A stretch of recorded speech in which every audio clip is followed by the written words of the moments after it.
That was not a large applause. Start again.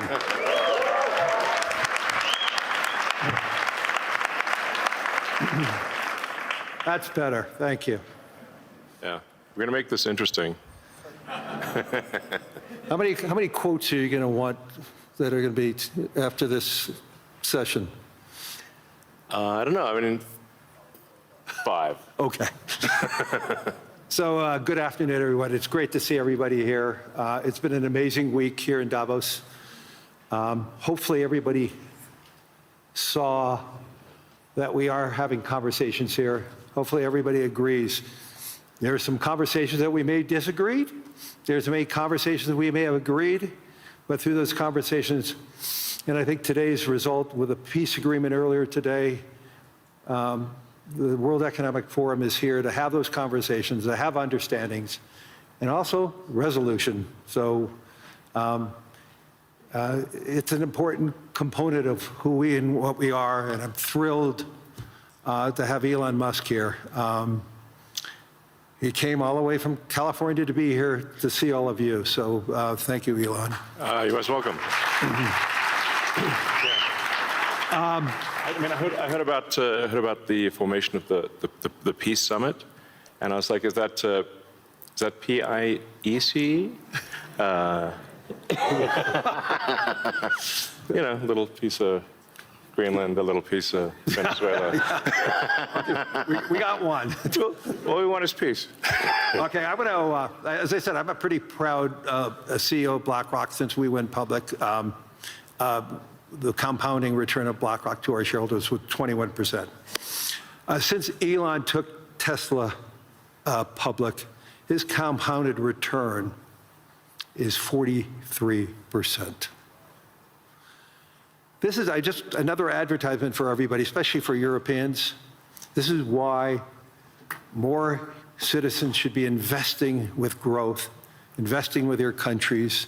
Imagine if a lot of pension funds invested with Elon when Tesla went public, and how much return would all the pension funds that invested side by side with Elon and the growth. So a spectacular return. There's very few companies. Well, I don't think there's any other company as large as Tesla today that has that compounded return. So congratulations. Oh, thank you. It's a good measurement. Well, we have an incredible team at Tesla, and that's the reason. So I want to get into the dirt, the meaningful component about technology, the possibilities.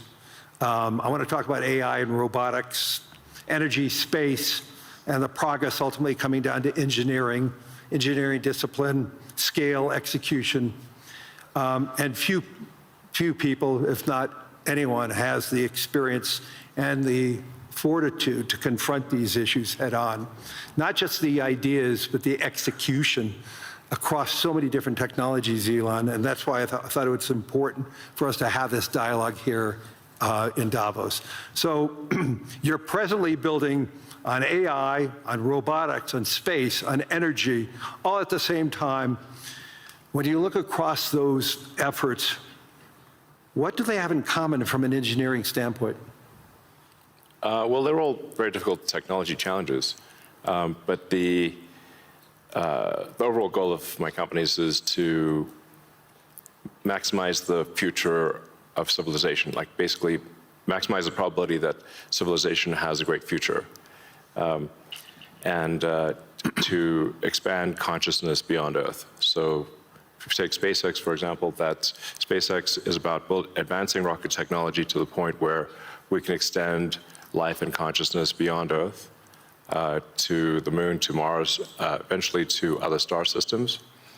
And I think we should always view consciousness, life as we know it, as precarious and delicate, because to the best of our knowledge, we don't know of life anywhere else. You know, I'm often asked, are there aliens among us? And I'll say that I am one, but... Or you're from the future. They don't believe me. Okay. But I think if anyone would know if there are aliens among us, it would be me. And we have 9,000 satellites up there, And not once have we had to maneuver around an alien spaceship. So I'm like, I don't know. Bottom line is, I think we need to assume that life and consciousness is extremely rare, and it might only be us.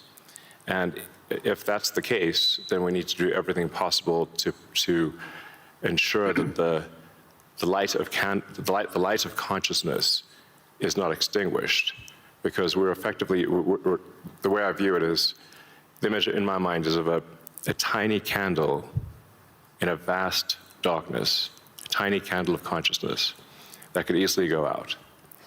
And that's why it's important to make life multiplanetary, such that if there is a natural disaster or a man-made disaster on Earth, that consciousness continues. That's the purpose of SpaceX. Tesla is obviously about sustainable technology, and also at this point we've sort of added to our mission sustainable abundance. So with robotics and AI, this is really the path to abundance for all.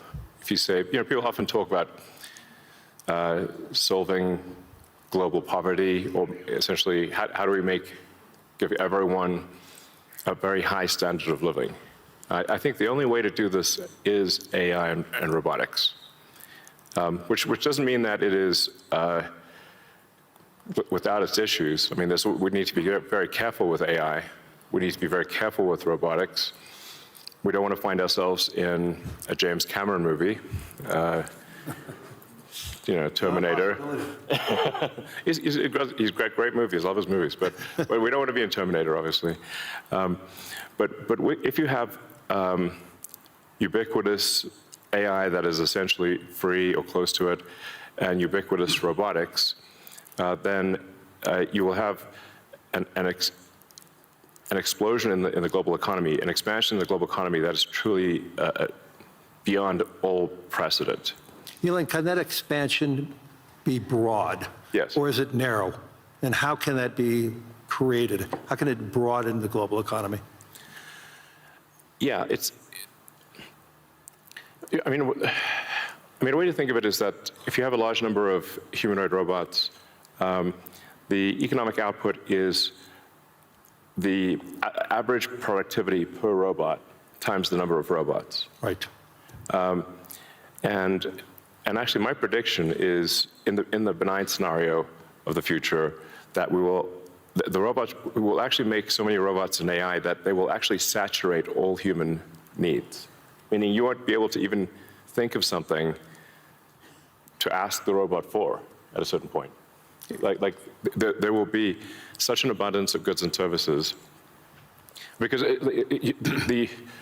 my prediction is that there'll be more robots than people. So, but how do you then have human purpose in that scenario? Yeah, I mean, nothing's perfect, but I mean, it is a necessary. Like, you can't have both. You can't have work that has to be done and amazing abundance for all. Because if it's work that has to be done, then you and only some people can do it, then you can't have abundance. Then for it's all. narrow. It's narrow, yeah. Exactly. So, but if you have billions of humanoid robots, and I think there will be, I think everyone on Earth is going to have one and going to want one. Because who wouldn't want a robot to, assuming it's very safe, watch over your kids, take care of your pet. If you have elderly parents, a lot of friends of mine have said they have elderly parents, and it's very difficult to take care of them. Expensive. Yeah, it's expensive, and there just aren't enough people to take care of there aren't enough young people to take care of the old people. Right. So if you had a robot that could take care of and protect an elderly parent, I think that would be great. That would be an amazing thing to have. I think we will have those things. So, I mean, overall, I'm very optimistic about the future. I think we're headed for a future of amazing abundance, which is very cool, and definitely we are in the most interesting time in history. I think there's a more interesting time in history. But can you and I reverse aging in this new history, or are we going to see it? You know, I haven't put much time into the aging stuff. I do think it is a very solvable problem. Like you can, I think when we figure out what causes aging, I think we'll find it's incredibly obvious. It's not a subtle thing. The reason I say it's not a subtle thing is because all the cells in your body, you know, with some pretty much age at the same rate. Good. I've never seen someone with an old left arm and a young right arm ever in my life. So why is that? That means that there must be a clock, a synchronizing clock, Right. that is synchronizing across 35 trillion cells in your body. You know, there is some benefit to death, by the way. It's like there's a reason why we don't actually have a longer lifespan, because if people do live forever for a very long time, I think there's some risk of an ossification of society, of things just getting kind of locked in place, you know, it just may become stultifying, just not lack vibrancy. But that said, do I think we'll figure out ways to extend life and maybe even reverse aging? I think that's highly likely. I'm looking forward to that. Yeah. So in the future that you talk about, the AI models, autonomous machines, rockets, depends on massive increases in compute, massive increases in energy, expensive energy, manufacturing scale. What are the bottlenecks to get there? And that, once again, with all that expenditures, again, how can we make sure that it's broad and not narrow?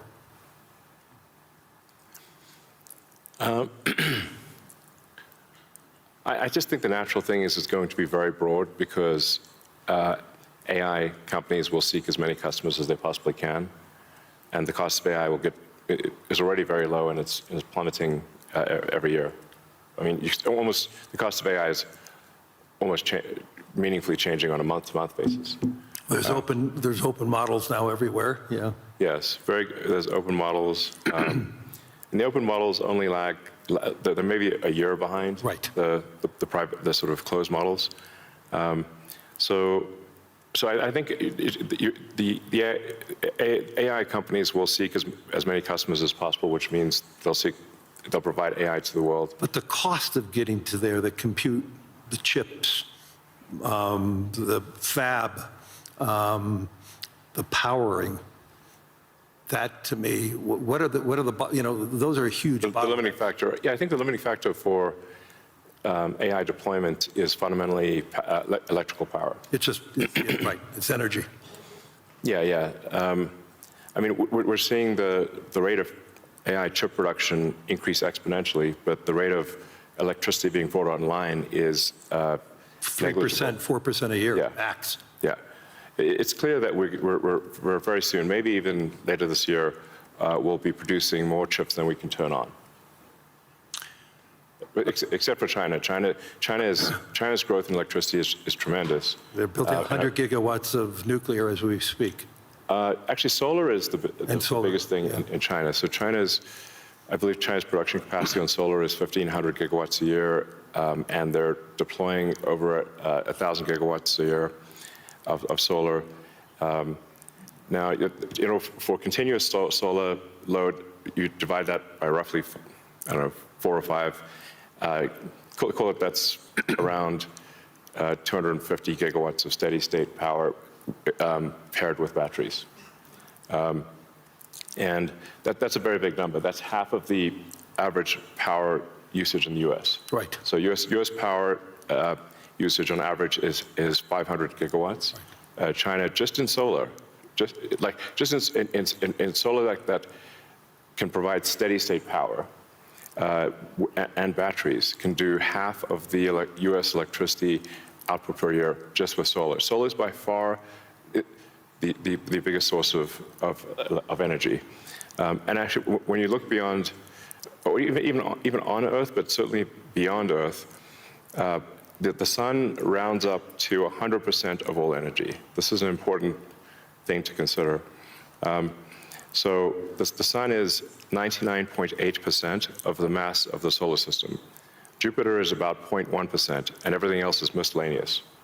Now, even if you were to burn Jupiter in a thermonuclear reactor, the amount of energy produced by the sun would still round up to 100%, because Jupiter is only 0.1%. If you teleported 3 more Jupiters into our solar system, and burnt 3 more Jupiters, and everything else in the solar system, the sun's energy would still round up to 100%. So it's really all about the sun.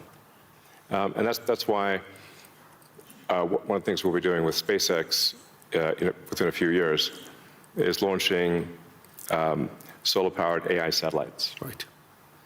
Because the space is really the source of immense power, and then you don't need to take up any room on Earth. There's so much room in space, and you can scale to enormous. I mean, you can scale to, I think, ultimately hundreds of terawatts a year. You and I have had these conversations before, but why don't you tell the audience what would it take for the United States, and what type of geography would it take to have that solar field to electrify the United States? And then let me ask a question, why aren't we doing it? Yeah, so, I mean, I guess a rough way to think about it is 100 miles by 100 miles, or call it, I don't know, 160 kilometers by 160 kilometers of solar is enough to power the entire United States. So the 100 mile by 100 mile area is, I mean, you could take basically a small corner of Utah, Nevada, New Mexico. Obviously, you wouldn't want it all in one place, but it is a very small percentage of the area of the U.S. to generate all of the electricity that the U.S. uses. And the same is true, actually, I mean, for Europe. You could take a small part, you could take relatively unpopulated areas of, say, Spain and Sicily, and generate all of the electricity power that Europe needs.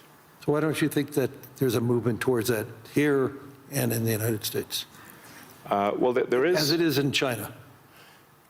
Well, unfortunately, in the U.S., the tariff barriers for solar are extremely high, and that makes the economics of deploying solar so artificially high, because China makes almost all the solar, What would it take for Europe or the U.S. to build it commercially, if it's that scale? Yeah, I think.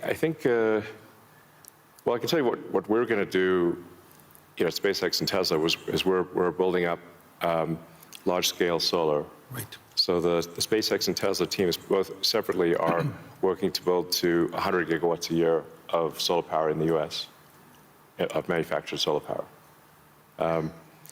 That'll probably take us, I don't know, about 3 years or something. But these are pretty big numbers. I'd encourage others to do the same. We obviously don't control the U.S. Tariff policy, but for other countries, I would recommend that China makes solar cells that are incredibly low cost, and I think it would be worth doing large-scale solar. So I know you're going to be having a couple of big announcements on robotics and what it can do. I mean, when I went to the factory, you showed me those robots. Yeah. How quickly, you talked about the billions of robots, but how quickly can they be deployed in a manufacturing setting? How quickly can they be utilized and be functional and create that abundance that you talked about? Well, humanoid robotics will advance very quickly. I think we do have some of the Tesla Optimus robots doing simple tasks in the factory. We expect probably later this year. By the end of this year, I think they'll be doing more complex tasks, but still deployed in an industrial environment. And probably sometime next year, I'd say that by the end of next year, I think would be selling humanoid robots to the public. That's when we are confident that it's very high reliability, very high safety, and the range of functionality is also very high. You can basically ask it to do anything you'd like. You're already seeing that in Tesla cars. The software changes that you're doing, and what is it? Yeah. Every quarter now, a software change that upgrades the ability of the robot within the car. Yes, the Tesla full self-driving software, we update it sometimes once a week. Recently, some of the insurance companies have said that it is actually so safe, when Tesla full self-driving is so safe that they're offering customers half-price insurance if they use Tesla full self-driving in their car. And that can be monitored by the insurance company? Is that part of the agreement then? Yeah. I think self-driving cars is essentially a solved problem at this point. Right. And Tesla's rolled out a sort of robo-taxi service in a few cities, and Right. will, I think, be very, very widespread by the end of this year within the US. And then we hope to get supervised full self-driving approval in Europe, hopefully next month. Really that quickly? Yeah, and then maybe a similar timing for China, hopefully. I want to move to space because historically space is very capital intensive. It historically been done by governments. Obviously, SpaceX changed the whole model. But we've seen it slow to scale, and now I'm starting to see it ramping up in what you're doing and other things. Talk to us about the automation and AI, how it's changing the economics in building and preparing for us in operating in space. Sure. Well, the key breakthrough the major breakthrough that SpaceX is hoping to achieve this year is full reusability. So no one has ever achieved full reusability of a rocket, which is very important for the cost of access to space. We've achieved partial reusability with Falcon 9 by landing the boost stage. We've now landed the boost stage over 500 times. But we have to throw away the upper stage. The upper stage sort of burns up on reentry for Falcon 9. So, and the cost of that is equivalent to a small to medium-sized jet. So, but with Starship, which is a giant rocket, it's the largest flying machine ever made. That's the rocket that you're using for the idea of going to Mars, right? Yeah, Mars and the Moon, as well as for high-volume satellite stuff.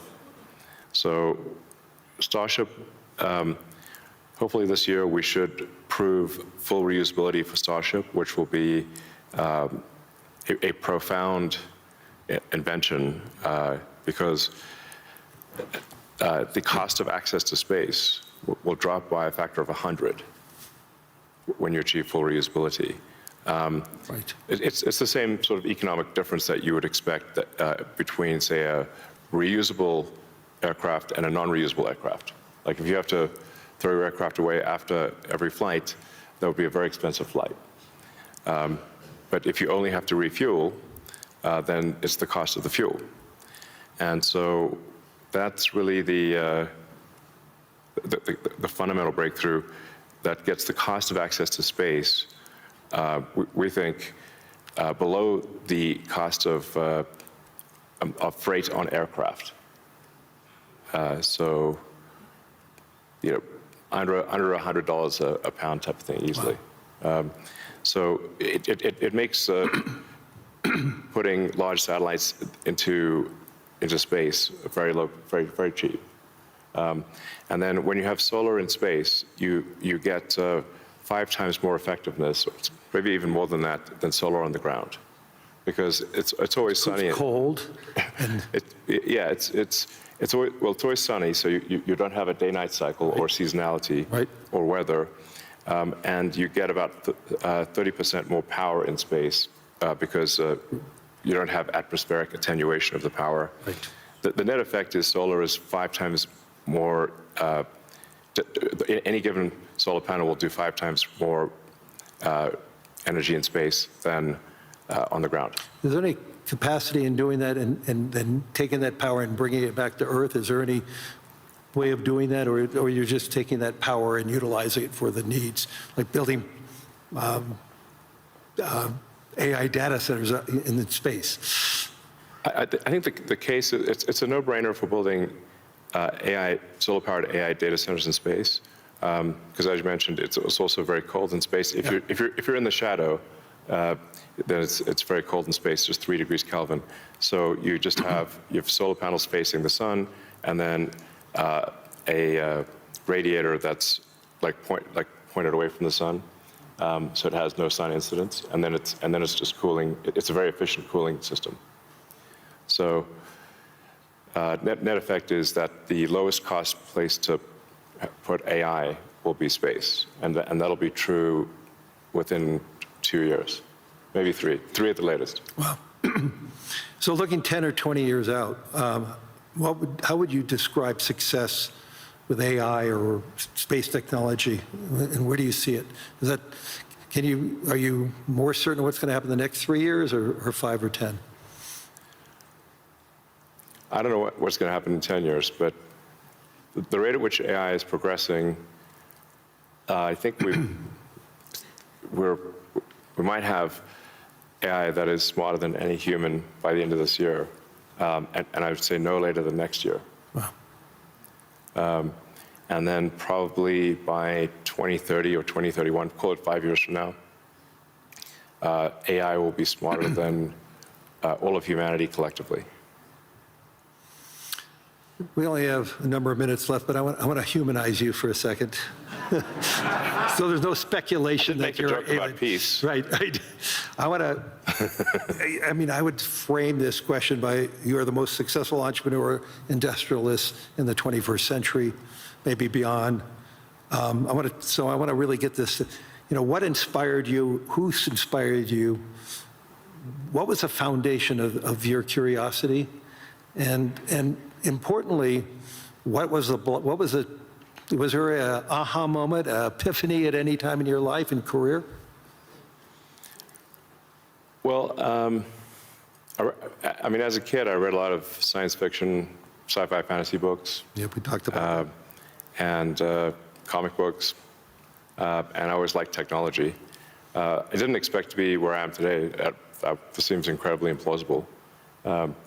But I was inspired by reading about books about the future, about science fiction, and I guess I want to make science fiction not fiction forever. At some point, turn science fiction to science fact, we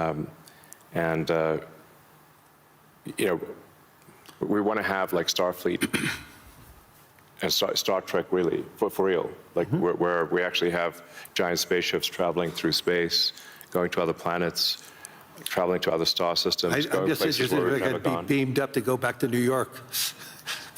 I'd like to just be beamed back to New York instead of flying. Yeah.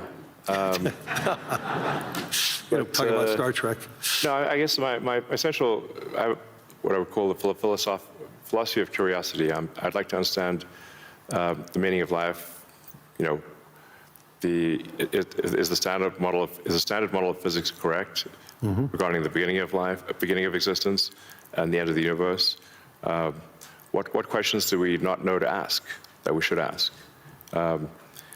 And AI will help us with these things. So I'm just trying to understand how do we get here? What's going on? What's real? Are there aliens? Maybe there are. And if we've got spaceships that are traveling to other star systems, we may encounter aliens, or we may find many long-dead alien civilizations. But I just want to know what's going on. I'm curious about the universe, and that's my philosophy.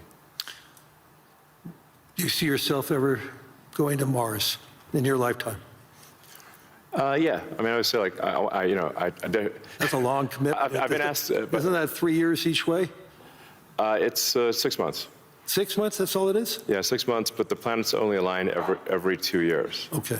So, yeah, I've been asked a few times, like, do I want to, die on Mars? And I'm like, yes, but just not on impact.